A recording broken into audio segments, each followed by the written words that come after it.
Hello, beloved. I'm James Henry, and we are working our way through and doing Lectio Divina with the first letter of John. We do it once a week, and in the month of July, we will do one verse at a time in 1 John chapter 3. So today we're just looking at verse 1. We'll listen to it together. And by listen to it together, I'll read it aloud to you and listen with you. And then I'll respond. Next week it'll be verse 2, and then verse 3, and then verse 4. We have done Lectio Divina with several verses, and now we're going to try and see what we might hear if we just listen to one verse at a time. Is there something that we can glean that Spirit may be speaking to us?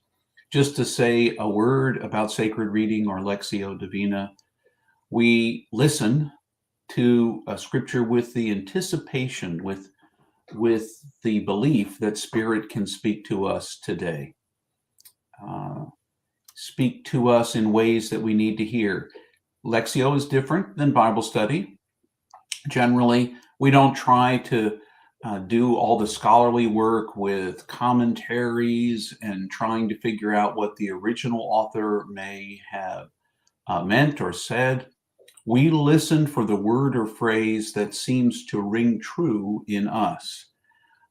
We ask the questions of it, and what does it mean for us? What might Spirit be speaking into our lives right now, right this moment? What did we need to hear today? So I will read it aloud to you and me.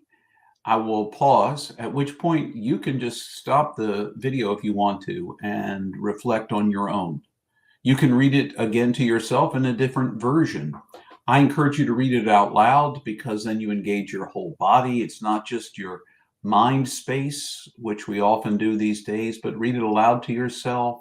The vibrations of your vocal cord, the inhaling, breathing, and exhaling of your lungs, and then the reverberation both in your head as you are reading and the reverberation in your ears as you hear the words may allow Spirit to speak to you.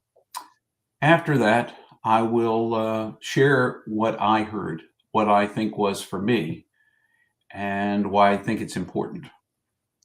So, without further ado, get yourself in a posture of receiving, whatever that looks like for you, and if you're in a safe place to do so, close your eyes, perhaps just listen. You can watch me on the video if you want, but you can just listen for the words and see where the words ring true for you. So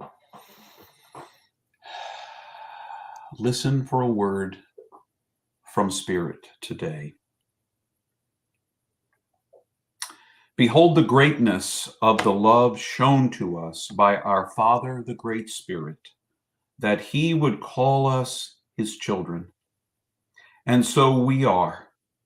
The ones who belong to the ways of this world do not know the giver of life, so they do not see us in this way.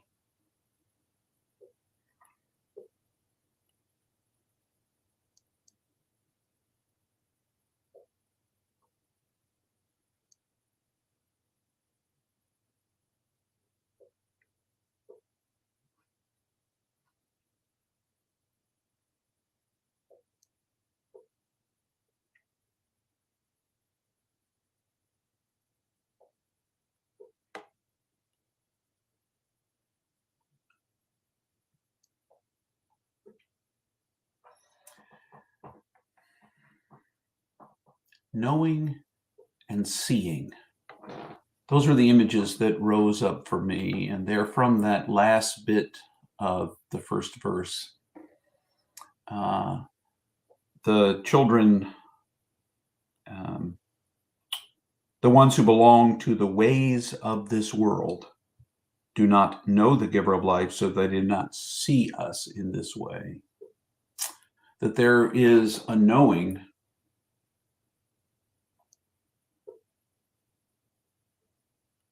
the one who gave us life, a way of knowing the one who gave origin to all that is, to knowing the Creator, the Great Spirit, the one that we traditionally in the Christian faith would call Father, Son, and Holy Spirit, the three in one, the one in three.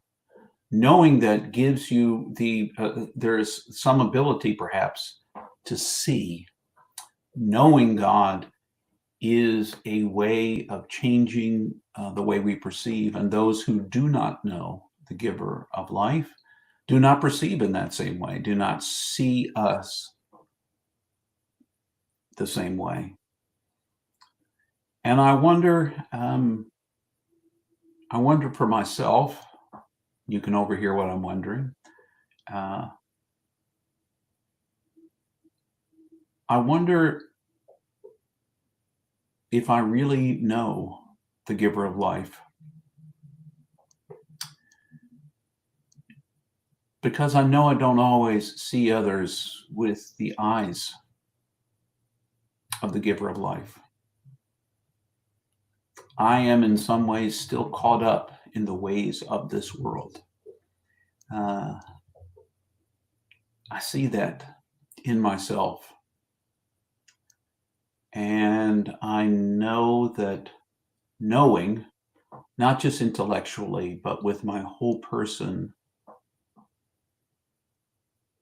knowing the giver of life is to begin to see, to perceive, and receive the world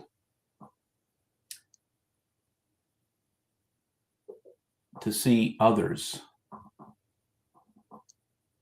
with a different kind of perception.